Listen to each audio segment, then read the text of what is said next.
What's up, guys? Maniac here. Today we're going to show you what we believe to be the best chest room on Bedrock. We have looked high and low through YouTube videos to try to find the best one. There's nothing out there that we could find. So we wanted to make one for you guys, just in case there's anyone else out there looking for something like this. So we've compiled different videos. We've put all these different pieces together, and I want to show you those now. So what we were going through was our chest rooms were getting super big. We're entering everything manually. It's taking tons of time. You had to run all over the place to get it.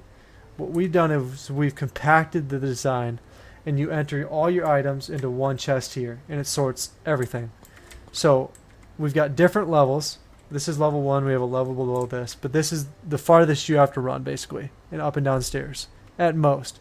But we've put the most general items you use on the top, and you can go down for anything else. So the next thing that bothered us was, well, what if you use all your items from the top chest and it's filtering down to the lower chests? So that was another thing we designed, was a redstone locking system to keep your blocks in the top 3 chests until those fill up, and then unlocks and allows it to filter down. Sounds complex? It is. So I wanted to show you how that works quick. So you can see we don't have this top chest all filled, but these bottom 2 chests are filled. So here we'll enter in some cobblestone, and you'll see that that's going to start filling these up. Just a second. Or I think it's the chest down that's still filling up. So what it's doing is it's filling this hopper up right now. And once this hopper fills up, I'll help it along.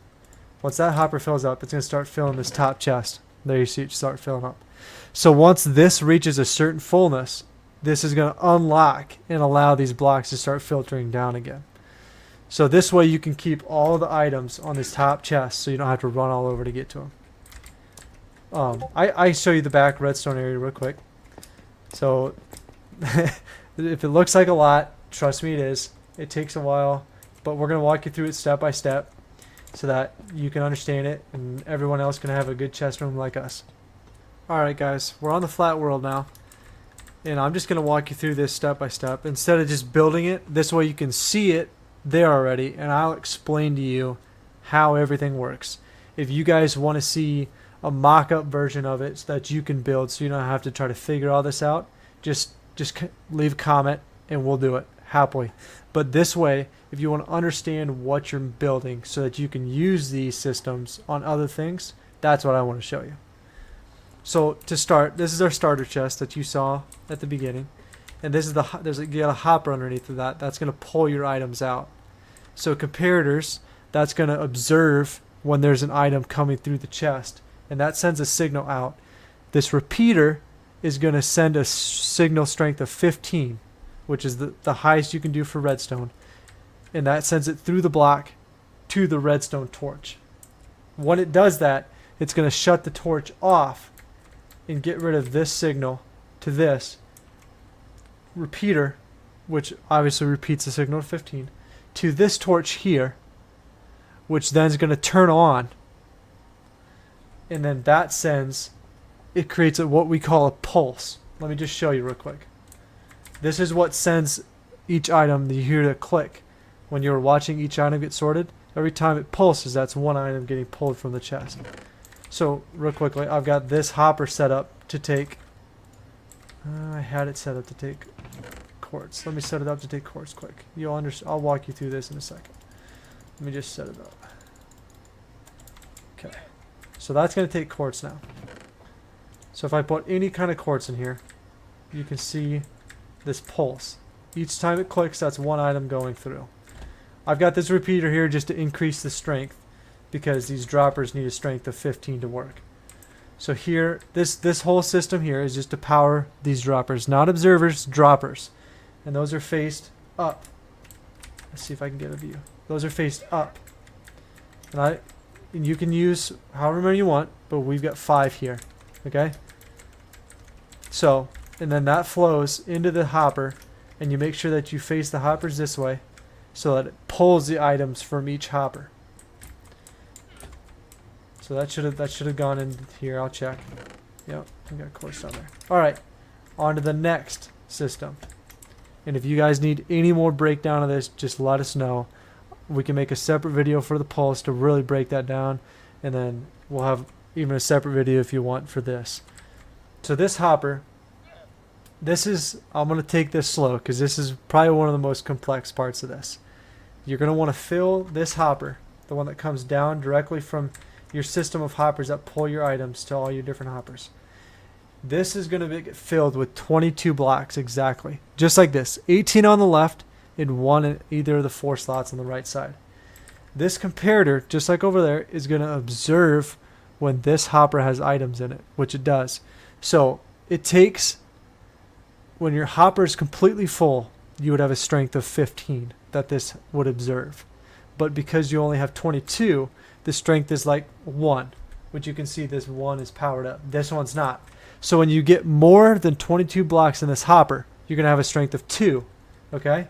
And when you get that strength of 2, it's going to it's going to ignite this repeater, which, as we saw earlier, gives you a strength of 15. That's going to shut this torch off and allow those extra blocks to flow through this hopper into these chests, and that's your system. It flows through there. Alright guys, so here is the locking system that we wanted to show you.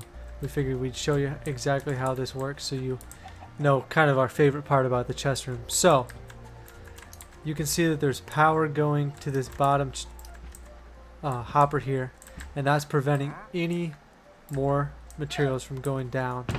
Okay? So, how it works is you've got a comparator which is observing materials in this top chest, which you can see is not full, and that's sending this signal back. So this right here is the most important part. This is when you put a comparator into this one like that, it's what's called locking the comparator. So you fill this hopper to a certain amount of fullness, a level of fullness that you want your chest to be before it unlocks and lets items filter down. So you can see that this is almost completely full because an item is a full 64 stack. So we're 4 away from being completely full. So you can see that it's observing that, and it's not letting any signal go through here for now.